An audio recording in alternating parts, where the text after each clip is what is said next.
10월 네 번째 주일입니다. 벌써 가을은 언제 왔다가 가는지도 모르겠고 날씨가 많이 쌀쌀해지는데 우리 성도님들 모두 강건하시기를 축복합니다.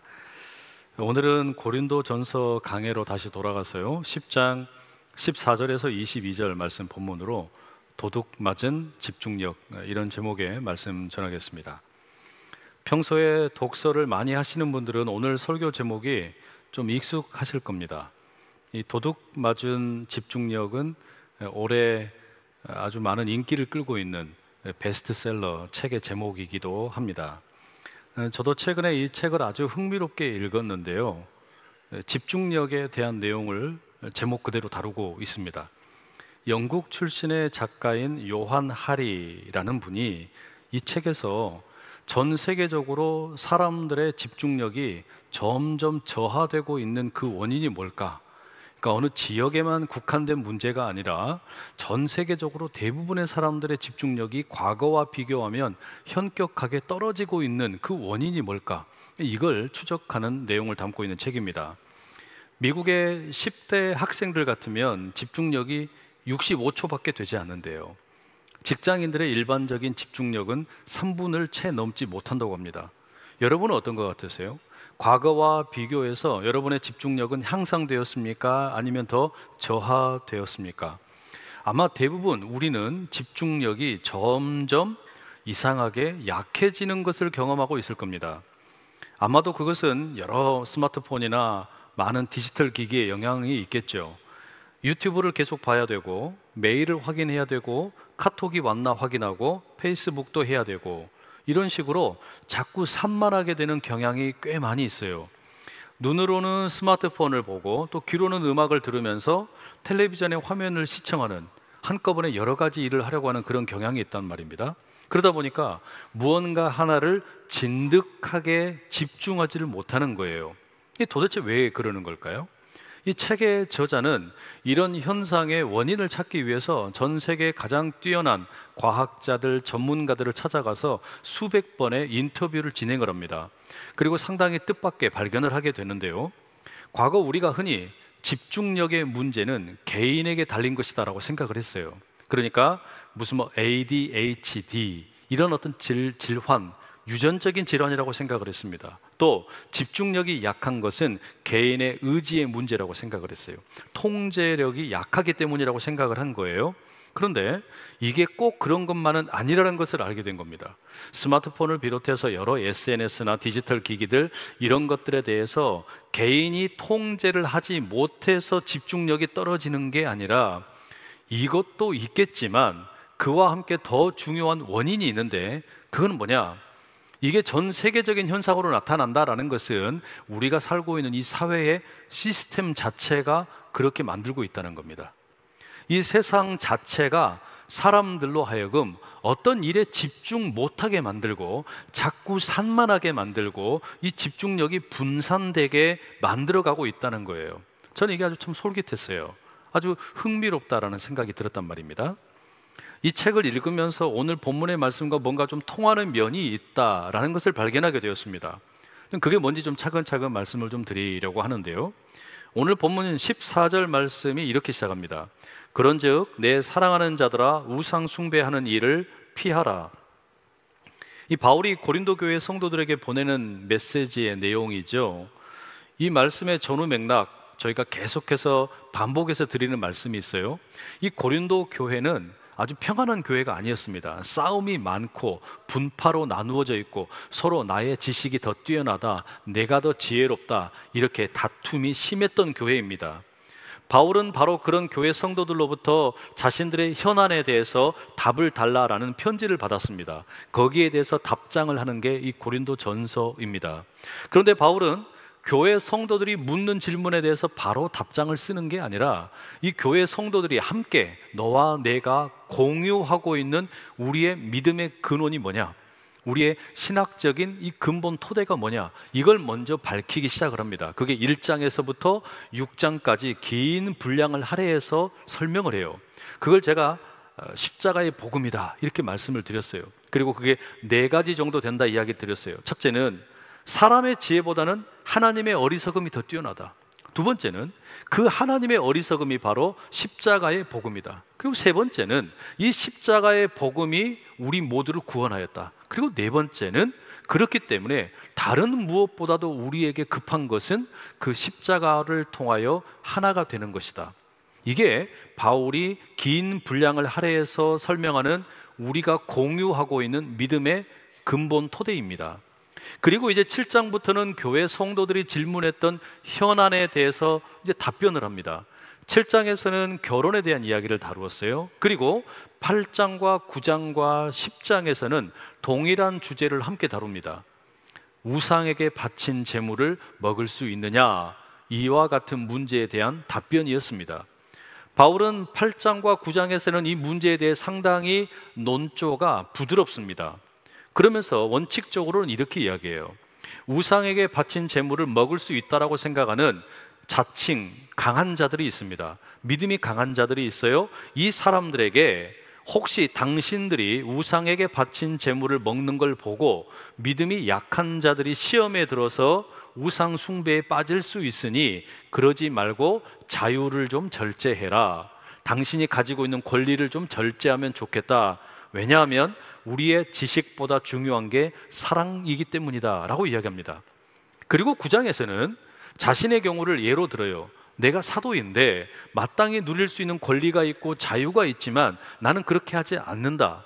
유대인에게는 유대인의 모습으로 다가가고 이방인에게는 이방인의 모습으로 다가가고 강한 자에게는 강한 자의 모습으로 약한 자에게는 약한 자의 모습으로 그들의 수준에 맞게 다가가려고 노력을 한다라고 말하는 거예요. 그 이유는 뭐냐? 내가 여러 사람에게 여러 사람의 모습으로 다가가는 것은 내가 무슨 줏대가 없어서도 아니고 박쥐이기 때문도 아니고 그 이유는 한 사람이라도 더 구원하기 위함이다 라는 그 이야기를 들려주는 거예요. 그러니까 8장과 9장에서 바울의 이 어떤 논조는 믿음이 강한 자들이 자신이 마땅히 누릴 수 있는 권리나 자유가 있지만 가급적이면 약한 자들을 위해서 절제하면 좋겠다, 이런 권면을 했어요. 그런데 오늘 우리가 읽은 10장으로 들어오게 되면 이 바울의 논조가 좀 바뀝니다. 믿음이 강한 자들, 그래서 나는 저 우상은 아무것도 아니기 때문에 우상에게 바친 제물 먹어도 내 믿음은 절대로 달라지지 않는다. 예수님과 나의 관계는 흐트러지지 않는다. 이렇게 자신만만한 사람들에게 바울이 경고를 합니다. 뭐라고 이야기하냐? 우상의 신전의 잔치에 참여하고 거기서 음식을 먹는 거 연약한 사람들에게만 우상 숭배 위험이 있는 게 아니라 강하다고 생각하는 당신이 우상 숭배에 빠질 수 있다. 영적인 위험에 빠질 수 있다라고 지적을 하는 겁니다. 그러니까 내 스스로를 강하다라고 자부하는 사람들에게 절대로 우상의 제물을 가볍게 여기지 말라 경고하는 거예요. 이게 가벼운 일이 아니라는 거죠. 그래서 바울이 10장 우리가 읽지는 않았지만 앞부분에 보면 과거 출애굽 이후에 이스라엘 백성들이 걸어갔던 길을 예시로 들어서 설명을 합니다. 어떻게 이스라엘 백성들이 순식간에 우상 숭배에 빠졌고 또 그로 인해서 망하게 되었었는지 이것을 반면교사로 삼으라는 거예요. 7절의 말씀을 제가 한번 읽어드릴게요. 세번역 성경입니다. 그들 가운데 얼마는 우상을 숭배했습니다. 성경에 기록하기를 백성들이 앉아서 먹고 마셨으며 일어서서 춤을 추었다 하였습니다. 여러분은 그들과 같이 우상 숭배자가 되어서는 안 됩니다. 바울이 여기서 출애굽기 32장 6절의 말씀을 인용을 하고 있습니다. 근데 이 출애굽기 32장은 우리가 잘 아는 금송아지 사건을 배경으로 하고 있습니다. 모세가 어떤 연유인지는 모르지만 하나님을 만나러 시내산에 올라갔어요. 그런데 내려오질 않습니다. 하루가 지나고 이틀이 지나고 사흘이 지나고 나흘이 지나는데 도무지 내려오질 않으니까 이 이스라엘 백성들이 아마도 걱정이 되었나 봅니다. 두려웠나 봅니다. 그래서 아론을 찾아가죠. 그리고서 요구를 합니다. 우리를 인도할 신을 만들어 주십시오. 눈에 보이는 신을 만들어 주십시오. 그랬더니 아론이 그러면 당신들이 가지고 있는 금고리, 금가락지 다 가지고 와라. 그리고 그걸 가지고서 어떻게 합니까? 금송아지를 만들게 됩니다. 우상을 만든 거예요.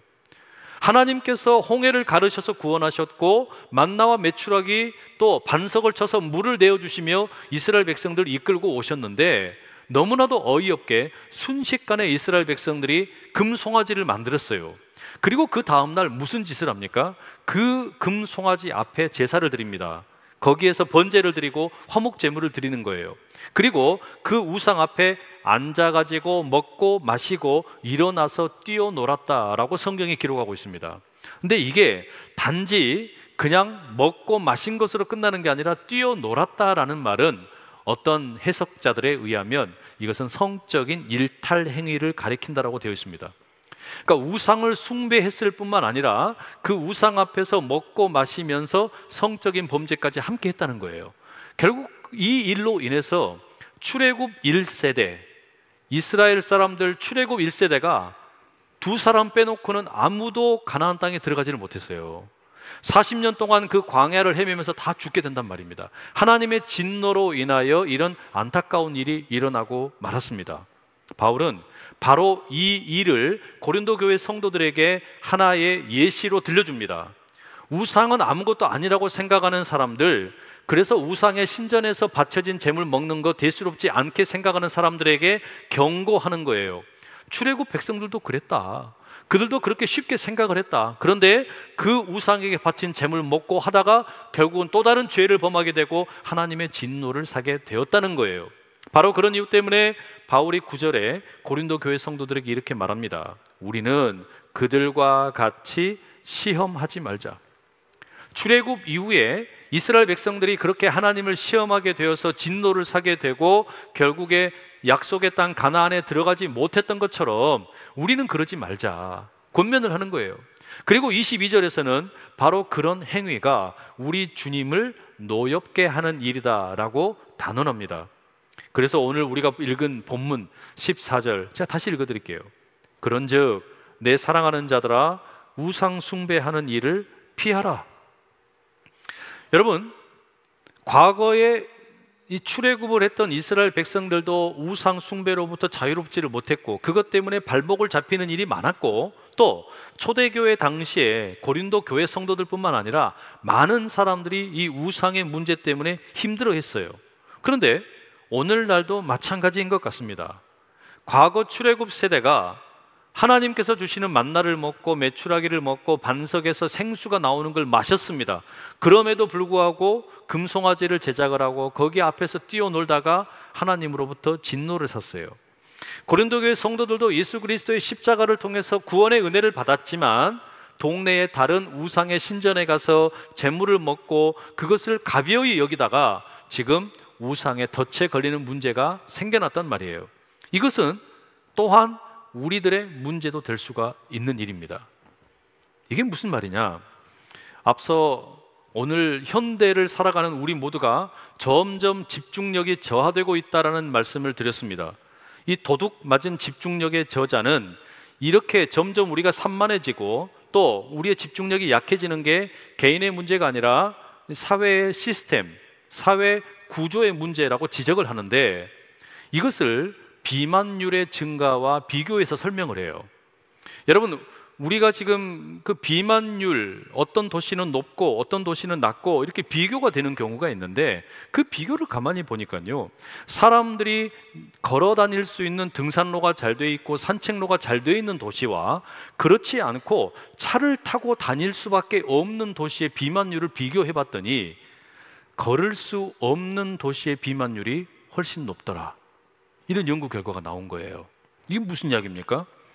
단지 비만율이라는 것이 개인의 문제만이 아니라 우리가 살고 있는 사회의 모습으로부터 영향을 받을 수밖에 없다는 겁니다. 이와 마찬가지로 우리가 살고 있는 이 세상이 왜 자꾸 이렇게 집중력이 떨어지는 일들이 많이 벌어지는 걸까? 그 이유는 이 사회 시스템이 자꾸 우리를 집중하지 못하게 만드는 구조로 가고 있기 때문이라는 거예요. 그 대표적인 사례가 뭐냐? 멀티태스킹의 신화입니다. 여러분, 멀티태스킹이라는 게 뭐예요? 본래 이것은 컴퓨터에게나 사용하던 용어입니다. 컴퓨터가 한 번에 여러 가지 일을 동시에 하는 것, 이걸 우리가 멀티태스킹이라고 부르죠. 그러니까 컴퓨터는 그게 가능해요. 여러 가지를 잘 할 수 있습니다. 동시에 여러 가지를 하는 게 얼마든지 능력을 가지고 할 수 있어요. 그런데 사람에게도 이와 같은 멀티태스킹을 요구하는 일들이 빈번합니다. 한 번에 한 가지 일만 하는 게 아니라 우리가 여러 가지 일을 동시에 하도록 요구받습니다. 그렇게 하면 야, 저 사람은 능력이 있네, 한꺼번에 여러 가지 일을 하네, 그러면서 더 대우를 해주고 능력이 있다고 말을 해요. 그러니까 요즘 학생들 대부분은요, 이와 같은 멀티태스킹의 세례를 받고 공부를 하고 있어요. 그래서 참 희한한 게요, 학생들이 요즘에 공부를 어디서 많이 합니까? 카페에서 많이 하죠. 카페가 시끄러워요. 사람들이 많이 모여있는 카페를 억지로 가서 공부를 하는데, 그런데 어떻게 하냐면 이렇게 커다란 헤드폰을 뒤집어 쓰고 공부를 합니다. 그 헤드폰에 흔히 말하는 노이즈 캔슬링 기능이 있어요. 그러니까 소음을 제거해주는 기능이 있단 말이에요. 여러분, 이게 이해가 되세요? 아니, 시끄러운 카페에 가서 소음을 막아주는 그 헤드폰을 뒤집어 쓰고 공부할 거면 그냥 조용한 데 가서 하면 되잖아요. 근데 그게 공부가 잘 된대요. 그러니까 시끄러운 카페에 가가지고 노이즈 캔슬링이 되는 헤드폰을 쓰고 노트북을 펴니다. 교과서를 펴니다. 아이패드를 펴니다. 스마트폰을 펴니다. 이 모든 걸 동시에 한꺼번에 하는 거예요. 유튜브를 보면서 카톡 메시지 왔는지 확인하고, 인스타그램에 댓글이 달렸는지 확인하고, 페이스북을 보고, 그리고 교과서도 보면서 음악을 들어요. 와, 기가 막힌 거예요. 이러면서 공부를 하는데 이게 능률이 있고 잘 된다라고 믿는 거예요.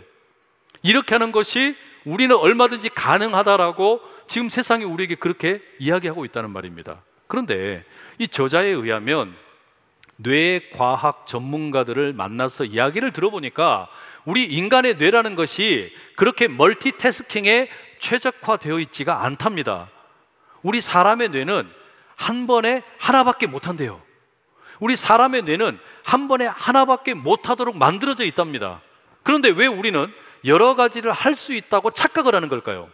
왜 나는 한꺼번에 여러 가지 일을 할 수 있다고 이 유튜브도 보고 책도 읽고 또 스마트폰도 하고 SNS도 하고 이 모든 게 한꺼번에 다 가능하다라고 착각하는 이유가 뭐냐? 그게 사실은 멀티태스킹이 아니라 단지 빠른 속도로 일을 전환하는 것이다라고 이야기하더라고요. 그리고 멀티태스킹이 아니라 단지 저글링이다. 여러분, 이거 뭐 공 던지기 하는 거 있잖아요. 한 손, 두 손으로 공 3개, 4개를 막 던지는 거. 그럼 어떻습니까? 한꺼번에 던지는 게 아니라 사실은 한 번에 하나씩만 던지는데 계속 빠르게 바꾸는 거 아닙니까?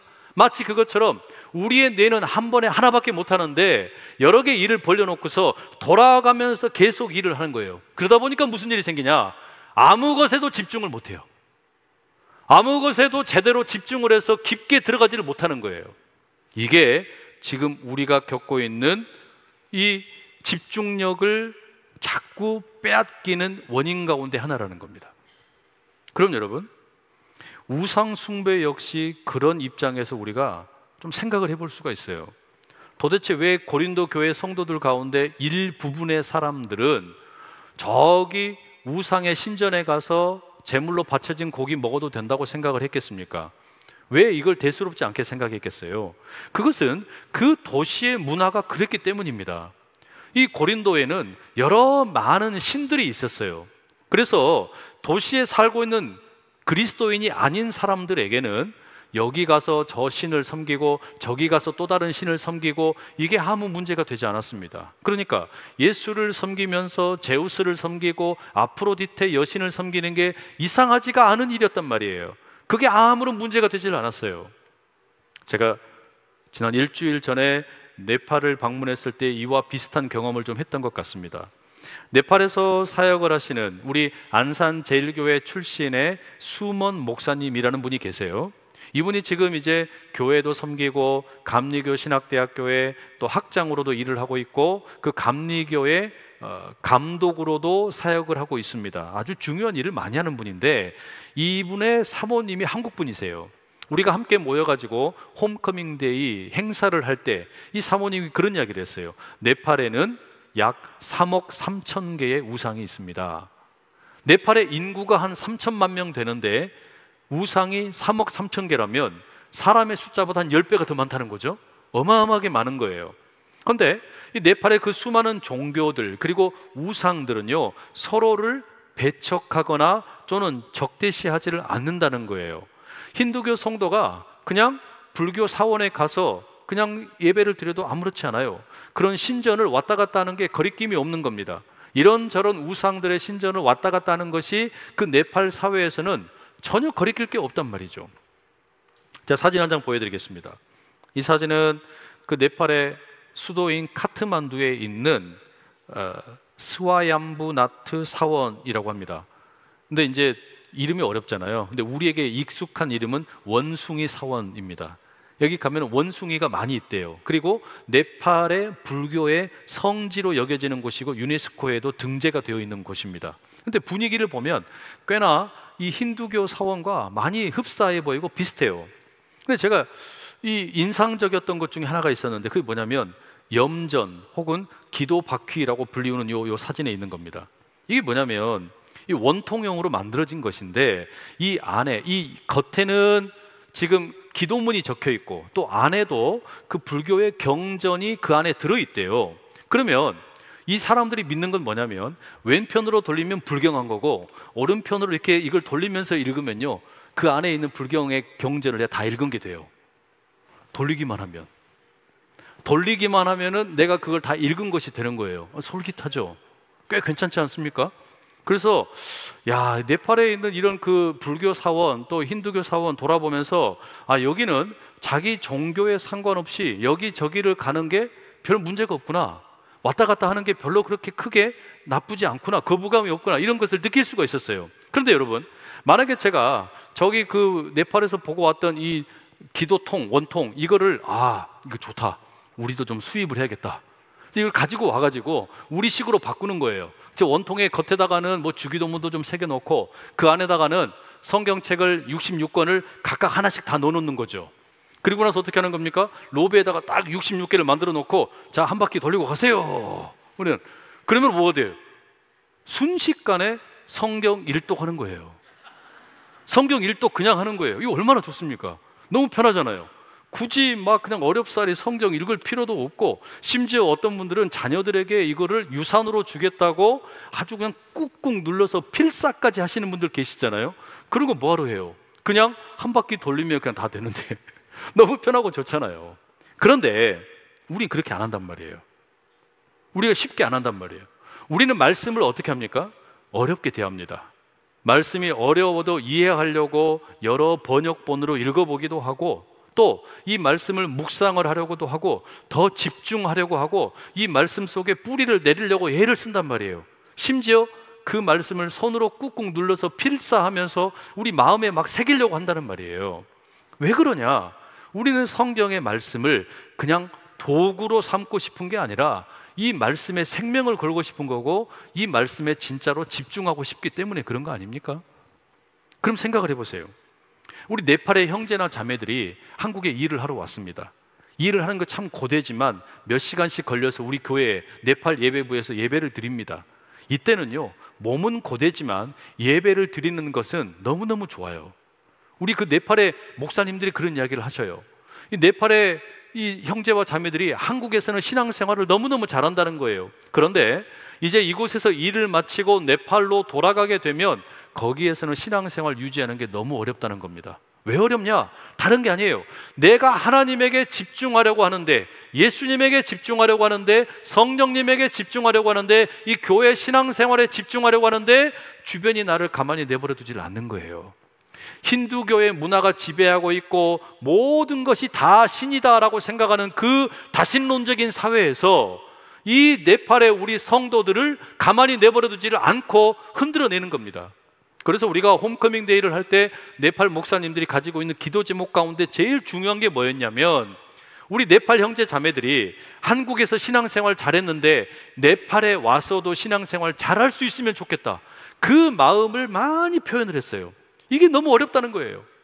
그 사회가, 그 성도들이 집중력을 가지고 하나님께로 나아가도록 내버려두지 않는다는 말이에요.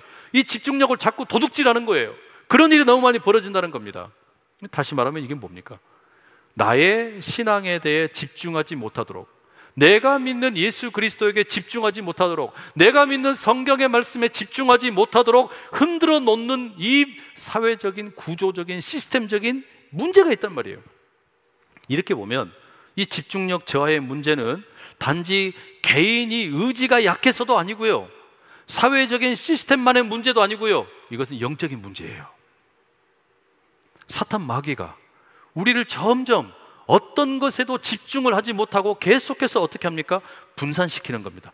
우리의 관심사를 분산을 시키고 계속해서 우리를 마치 부유식물처럼 둥둥둥둥 떠다니게만 만드는 거예요. 인생의 길을 잃어버리게 만드는 거예요. 도대체 뭐 하나 집중하지 못하고 인생의 목적이 어디에 있는지, 나의 비전이 어디에 있는지, 내 꿈이 어디에 있는지 이거를 바라보고 제대로 나가도록 놔두지를 않고 우리가 그냥 여기저기 생각을 나누어지게 있다가 허망하게 만드는 겁니다.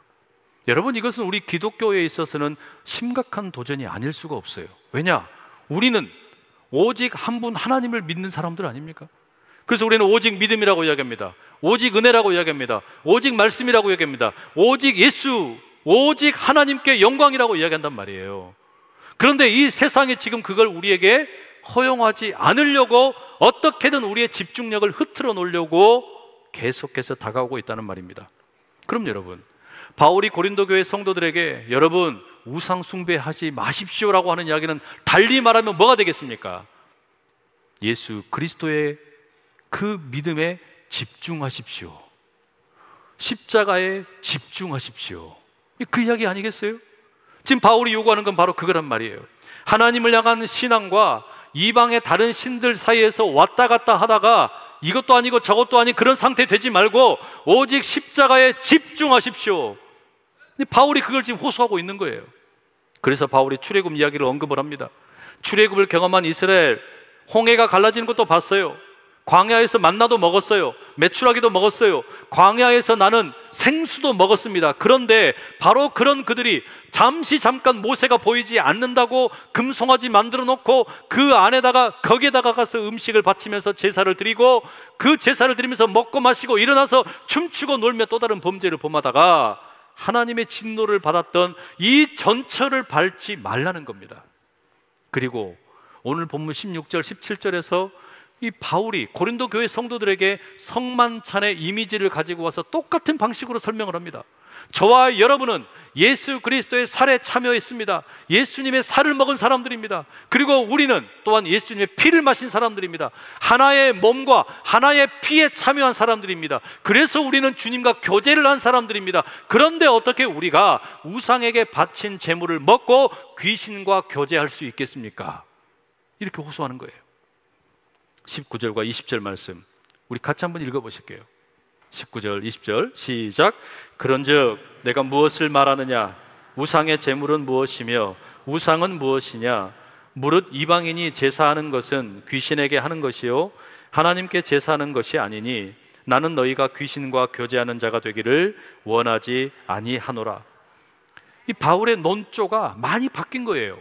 8장과 9장에서는 믿음이 강하다는 자들에게 연약한 사람들을 생각해서 배려하고 그리고 당신의 자유와 권리를 좀 절제해라 이렇게 이야기했는데 이제 10장에서는요 그 믿음이 강한 사람들에게 뭐라고 말합니까? 우상 숭배하지 말아라. 우상에게 바친 제물 가까이 하지 말아라. 그러다가 출애굽 백성들 꼴난다. 조심해야 된다 이야기하는 겁니다. 사회의 분위기와 이 사회의 시스템이 우리를 주님께로 나가도록 그냥 내버려 두지 않는다는 이야기예요. 여러분, 그러면 우리 자신을 한번 생각을 해봐야 돼요.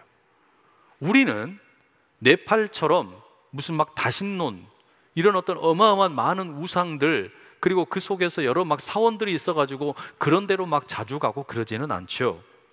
하지만 우리로 하여금 또 다른 차원에서 하나님에게 집중하지 못하게 만들고 예수님에게 집중하지 못하게 만들고 성령님에게 집중하지 못하게 만들고 교회에 집중하지 못하게 만드는 방해거리는 얼마든지 있습니다. 얼마든지 있어요.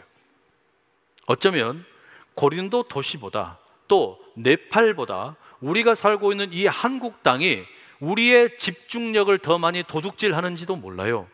여러분의 믿음을 도둑질하기가 바로 여기가 더 쉬운 곳인지도 몰라요. 그게 뭘까요? 그건 여러분 각자가 찾으셔야 됩니다. 나의 믿음을 도둑질하는 게 뭘까?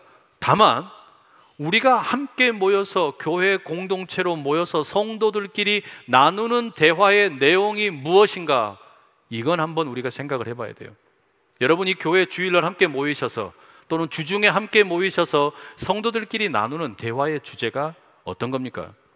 함께 모여서 예수 그리스도의 복음을 이야기하고 하나님 나라를 이야기하고 복음 전도와 세계 선교를 이야기하고 예배와 섬김과 치유와 회복에 대한 이야기를 많이 하고 있습니까? 아니면 성도들이 함께 모인 자리에서 부동산 재테크를 이야기하고 여행을 어디로 갈지 이야기하고 자녀 입시 문제 어떻게 할지 이야기하고 뭐 헤어스타일을 어떻게 할지 이야기하고 어디에 점심 맛집이 있는지 이야기하고 뭐 이런 건 아예 하지 말라는 게 아니라 이런 것만 이야기하고 있지는 않습니까? 바로 거기에 우리의 믿음을 도둑질하는 우상이 있어요. 하나님의 은혜를 여러분으로부터 도둑질하는 것이 뭡니까? 예수님의 십자가를 여러분의 충성으로부터 도둑질하는 게 뭡니까? 성령의 능력과 성령의 열매에 대한 우리의 이 집중력을 흐트러뜨리는 그 우상이 무엇입니까? 바로 거기에 오늘 우리의 질문이 있습니다. 여러분 각자에게 무거운 질문으로 던져질 수 있기를 바랍니다. 기도하겠습니다. 사랑하는 주님, 우리로 하여금 하나님의 은혜, 예수님의 사랑, 성령님의 도우심에 온전히 집중하도록 이끌어 주옵소서. 세상은 날이 갈수록 우리의 집중력을 저하시키려고 합니다. 우리의 믿음을 약하게 만들려고 합니다. 심지어 우리가 믿음의 공동체 안에서 나누는 대화도 복음 이야기보다 다른 이야기가 더 많을 때도 있습니다. 하오니 주님, 우리로 하여금 다시금 오직 예수, 오직 말씀, 오직 은혜, 오직 하나님께만 영광을 돌리는 그 집중력이 살아나게 도와주시옵소서. 예수 그리스도의 이름으로 기도드립니다. 아멘.